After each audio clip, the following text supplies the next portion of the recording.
तर नमस्कार शेतकरी मित्रांनो.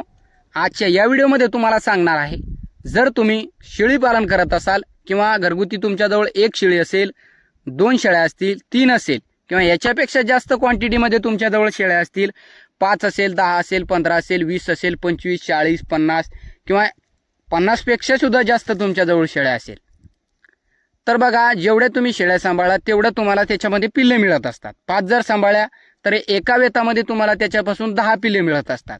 आणि 50 जर शेळ्या तुम्ही सांभाळलात तर एका वेतामध्ये तुम्हाला त्याच्यापासून 100 पिल्ले मिळत असतात. कधी कमी कधी जास्त होत असतंय. तर बघा, एवढे आपल्याला पिल्ले फक्त तुम्हाला प्रत्येक व्हिडिओमध्ये सांगितलं आपण एका वेतामध्ये मिळत असतात. आणि एक लहान पिल्ले मिळाल्याच्या नंतर आपलं संडास लागेल पिल्लांना, काही पिल्लांना दूध कमी, काही जास्त, तर अशा अडचणी आपल्याला सामना करावा लागतो. त्याच्यानंतर आपण ती पिल्ले विक्रीसाठी उपलब्ध आपल्याजवळ होत असतात. त्याच्यामध्ये त्यांना खुराक चांगल्या पद्धतीचा, त्यांचं एक जंतनाशक वेळोवेळी करावं लागतंय, त्याचं एक कापाला खात नाही, ह्या बारीक सारीक गोष्टीचं संपूर्ण त्यांना वेळोवेळी पाणी पाला वेगवेगळ्या पद्धतीचा, ह्या गोष्टीचा आपल्याला एक काळजी घ्यावी लागते. त्याच्यानंतर ते पिल्ले आपले एक विक्रीसाठी येत असतात. आता काय मित्र, ते पिल्ले लॉटचे लॉट विक्री करत असतात. म्हणजे एक ठोक पिल्ले देत असतात. लॉटचे लॉट आपण पिल्ले विक्री केला तर आपल्याला फायदा काय ते तुम्हाला आपण सांगतो. सुरुवातीला जर आपण लॉटचे लॉट पिल्ले विक्री केले तर तो पैसा जो आहे आपला एक कारणी लागत असतो, किंवा आपला जो पैसा आहे ते तर आपल्याला एकदम मिळत असतो. त्याच्यामध्ये आपलं काहीतरी आपण मोठं काम करू शकतो, किंवा थोडंफार जर तुम्हाला गरज असेल तर मग तुम्ही त्याच्यामध्ये गुंतवणूक करू शकता. पण आपण एक पिलू विकला, त्याच्यानंतर 8 दिवसाने एक पिलू विकला, मग तो पैसा आपला कारणी लागत नाही. तो पैसा आपला फक्त खर्च होत असतो. इतर ज्या गोष्टीमध्ये करायचं नाही, हाय बाबा आपल्याजवळ पैसा, तर ते खर्च होणार 100%, आणि तो पैसा तुम्हाला दिसत नाही. आपण जर एक ठोक पिल्ले विकले तर तो पैसा आपल्याला दिसत असतो. तर राहिला प्रश्न, पिल्ले आपण विक्री करतो त्या टायमाला व्यापारी लोक येत असतात आपल्या फार्मवरून, आपल्या एक फिरस्तीमध्ये काम करत असं आपल्या एक शेडवरून ते पिल्ले आपले एक व्यापारी लोक नेत असतात. पण हे नेल्याच्या नंतर एक पैसा आपल्याला रोख मिळत असतो. आणि काही वेळेस असं होत असतंय, आपल्याजवळ 100 शेळ्या असतील, 50 असतील, 10 असतील, किंवा आपले जे एक शेतकरी मित्र आहे, जे तरुण मित्र आहे, शेतीला जॉईंट व्यवसाय म्हणून थोडंफार एक शेळी सांभाळत असेल, 2 असेल, तर याच्यामध्ये त्यांना थोडीफार जर अडचण आली तर ते काय करत असतात, किंवा मी स्वतः सुद्धा एक केलंय बघा, ज्या टायमाला आपल्याला बाजाराला सुद्धा नेण्याची एक गरज पडत असते. म्हणजे भरपूरच अशी अडचण आहे बाबा, आपल्याजवळ शेळ्या आहेत, पिल्ले आहेत, तर आपली अडचण एक याच्यामधून भागू शकतो. तर त्या कारणामुळे आपले एक मित्र विक्री करण्यासाठी एक बाजारामध्ये नेत असतात पिले. तर मित्रांनो, बाजारामध्ये विक्रीला ज्या टायमाला आपण पिले नेत असतो तिथं आपली अशी जबरदस्त फसवणूक होतीये. ते आपले डोळ्याने आपण पाहिली आहे, आणि तेच तुम्हाला या व्हिडिओमध्ये आपण शेअर करणार आहोत.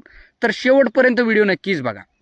तर मित्रांनो, तुम्हाला आपण सांगितलं तर गारपिटी आमच्या इकडे भरपूर असा एक पाऊस झाला आहे, म्हणजे त्याच्यामध्ये गारपिटी झाली, त्या कारणामुळे आपल्या शेळ्यांचे एक 4-2 पिले दगवले. आणि एक पिलू असा होता की एक जाण्याच्या एक तादादवरती होता, म्हणजे तो पिलू त्याची मरतणूक होणारच होती. तर घरच्यांनी आपल्याला म्हणलं की बाबा, भरपूर असे म्हणजे 1-2-3 आपले पिले मेले, तर हा पिलू सुद्धा दगवला तर आपल्याला काय परवडेल, किंवा आपलं लॉसमध्ये जाऊ आपण.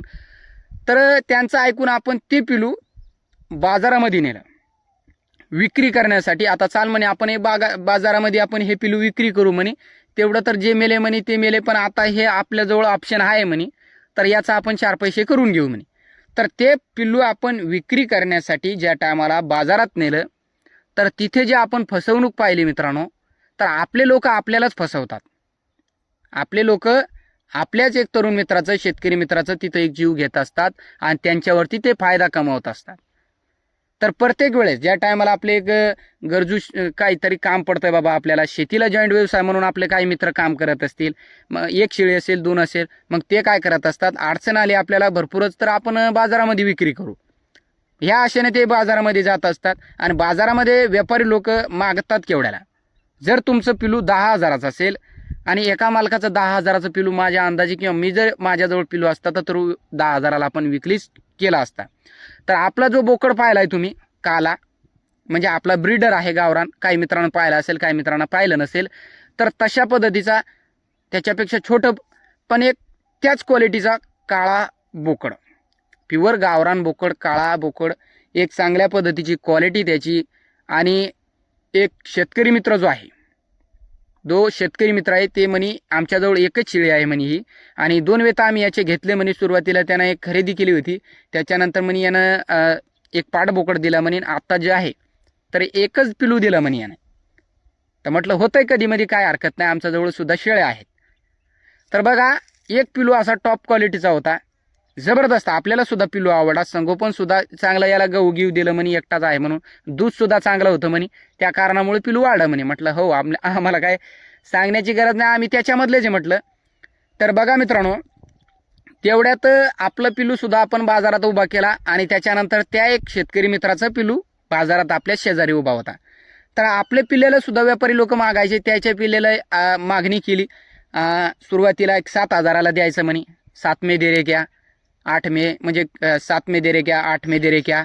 आणि ते म्हणलं की बाबा एक 12,000पर्यंत पिलू देऊ म्हणे सोडून आम्ही, आम्हाला 12,000पर्यंत हे पिलू परवडतंय म्हणे, मागा म्हणे तुम्ही हिशोबानं. तर हायस्ट जर म्हणलं, तुम्हाला सांगतो मी, हायस्ट जर म्हणलं, आपल्या शेजारीच उभे होते ते, तर तो पिलू मागितलं त्याने सर्वसाधारण 8,500 रुपये. 8,500 रुपयाला मागितलं मित्रांनो. तर एक अर्धा तास ते पुन्हा त्यांच्याकडे मागायला आलेच नाही. आणि व्यापारी लोकांचा हाच काम असतो बरं का. एक वेळेस आपण जर कधी बाजारामध्ये तुम्ही गेला, तुम्हाला 100% हा अनुभव आलाच असेल. ते काय करत असतात, एकदम पिलू झटून मागणार नाही. एक वेळेस तो पिलू मागेल आणि त्या पिल्लाकडे पुन्हा ते जात नाही थोडंसं. म्हणजे आपल्याला ते उन्हामध्ये सतत उभं राहावं लागते तिथं. मग ते काय होत असते, माणसाला कंटाळा येत असतो की बाबा हा पिलू खरंच 8,000चा असेल का, किंवा 8,500चा असेल का, तर व्यापारी लोक असं मागतात. तर मग त्याच्यामध्ये आपली जी एक मनस्थिती आहे, किंवा आपला जो विचार करण्याचा हे आहे, तर ते आपल्याला वाटतं बाबा आपण तेवढ्याला सोडून द्यावं का पिलू हे. तर असं काही मित्रांना जे नवीन, किंवा ज्यांच्याकडे शेळ्या नसतात, किंवा नवीन बाजारामध्ये गेलेले असतात, तर मग त्यांचं तिथं असा एक्सपिरियन्स असतो. त्यांना वाटत असतं की एवढ्याच पिलू आहे का, किंवा एक दिलं तर जाऊ द्या तिकडे. मग त्या एक शेतकरी मित्राने काय केलं, नाही म्हणे आम्हाला द्यायचं नाही. म्हटलं आपण सुद्धा सांगितलं की 12,000शिवाय तुम्ही, किंवा 12,000 म्हटलं तुम्ही, तर आलेच एक 10,000 तर सोडून द्या म्हणे. तर आपण त्यांना म्हणलं की एवढ्याला तुम्हाला हे परवडतंय. तर त्याच्यामध्ये काय झालं बघा, जो व्यापारी गेला त्यानं दुसऱ्या व्यापारीला धाडलं, जा म्हणे तेवढ्यालाच मागा. तर ते सुद्धा दे रे के इत्ते में, दे रे के उत्ते में. तर 8,500ने त्यांनी सुद्धा मागितलं. तर 2-3 त्यांचेच माणसं आले, तेवढ्यालाच मागितलं. त्याच्यानंतर 2-3 जे माणसं आहेत, तर ते झाले व्यापारी, एवढ्याला इत्ते में दे रे के तित्ते में. आणि काही मग त्याच्यामध्ये आपले मराठी माणसं आले, आणि हे पक्के दलाल, पक्के 1 नंबरचे दलाल माणसं त्या बाजारामध्ये आपण पाहिले. शक्यतो आपण बाजारामध्ये जात नाही, आणि व्हिडिओ बनवण्याचं कारण फक्त आपलाच की एक आपल्या तरुण मित्राचं, शेतकरी मित्राचं असं लॉस झालं नाही पाहिजे. डोळ्यासमोर लॉस झाला त्यांचा, खूप वाईट वाटलं. असं वाटलं की बाबा भरपूर असे तरुण मित्राचे असं एक फसवणूक होत असेल, आणि 100% होती. तर आपलेच लोक आले, द्याना म्हणे भाऊ तेवढ्याला, ते परवडत नाही म्हणे, 8,500 देऊन टाका म्हणे, तुम्हाला परवडतंय म्हणे, आणि आम्हाला ते परवडतंय म्हणे. तर हे दलाल म्हणजे यांचा कमिशन असा असतो, तुम्हाला सविस्तर सांगतो मी. जर आपलं पिलू जे व्यापारी लोक मागतात, तो जर पिलू 8,000ला त्यांनी मागितलं असेल, तर ते काय करत असतात, 1-2 माणसं त्यांचेच येत असतात, आणि जे आपले एक मराठी बांधव असेल, किंवा इतर कोणतं असेल मराठी माणूस असेल, तर ते काय करत असतात, असे व्यापारी काम करत असतात. एक दलालचं एक काम ते बाजारामध्ये करत असतात. मग ते काय करत असतात, व्यापारी लोक त्यांना सांगत असतात की आम्ही जेवढ्याला हे पिलू मागितलं, जर तेवढ्याला तुम्ही सौदा जमवला, तर आम्ही तुम्हाला त्याच्यावरती कमिशन देऊ. तर मग हे सुद्धा आले की भाऊ देऊन टाका ना म्हणे तेवढ्याला, 8,000ला त्या व्यापाऱ्याने मागितलं म्हणे 8.5ला, तर देऊन टाका म्हणे, ते तुम्हाला परवडतंय, आम्ही तुम्हाला थोडी फसवणार आहे म्हणे. अशा पद्धतीची त्यांची बोली भाषा. तर हा माणूस जो आहे आपला शेतकरी मित्र, त्यांना वाटलं की बाबा आपलेच माणसं आहे म्हणे, आपल्याला बोलायला लागले म्हणे, मराठीत बोलतेत म्हणे. तर त्यांनी काय केलं, ते पिलू सर्वसाधारण खोटं नाही सांगत, ते पिलू 8,500 रुपयाला सोडून दिलं मित्रांनो. म्हणजे सतत ते बेजार झाला की बाबा एक तासभर ते इकून कोणी यायचं, तिकून यायचं, आणि नवीन ते बाजारामध्ये कधी आपण आलो नाही म्हणे, घरगुतीच पहिल्या वेताची एक पिले आपण विक्री केली म्हणे या शेळीचे. तर मग तिथे आपल्याच माणसाला फसवलं आणि फायदा कोणाचा झाला? जो घेणारा व्यापारी आहे त्याचा जास्तीत जास्त त्याच्यामध्ये फायदा झाला. तर तिथे आपल्याला भरपूर असा एक राग आला किंवा काय वाटलं, बाबा काय लोक आहेत आपल्या माणसाला आपल्याला एक फसवतात. तर तिथे एक त्या मित्रांची फसवणूक झाली. त्यांना आपण सांगितलं की देऊ नका, हा पिलू तुमचा 10,000 रुपये तुम्हाला कधी देतो. तर जाऊ द्या म्हणे भाऊ, अडचण आहे म्हणे पैशाची थोडीफार, सामान गिमान न्यायचं म्हणे. तर देऊन टाकलं म्हणे, आता जाऊ दे तिकडं. तर आपण खूप त्यांना एक सांगितलं बाबा की तुमचं लॉस झाला, तुम्हाला 1,000 ते 1,500 100% आपल्या अंदाजे किंवा माझ्याजवळ जर तो बोकड असता ना तर 1,500 रुपये आपण त्याचे एक एक्स्ट्रा घेतलेच असते.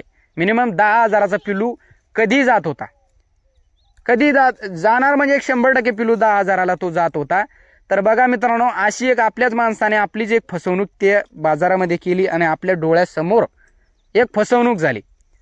तर जे आपले तरुण मित्र, शेतकरी मित्र शेतीला जॉईंट व्यवसाय म्हणून एक शेळी सांभाळत असतात, 2 शेळ्या सांभाळतात, मग ते काय करत असतात, मग काही अडचण आली, बाबा आता आहे ना आपल्याजवळ पिलू आहे, आपण त्याच्यासाठीच आपण केलेलं आहे, आपल्या अडचणी कमी जास्त एक कधी जास्त येतात कधी कमी.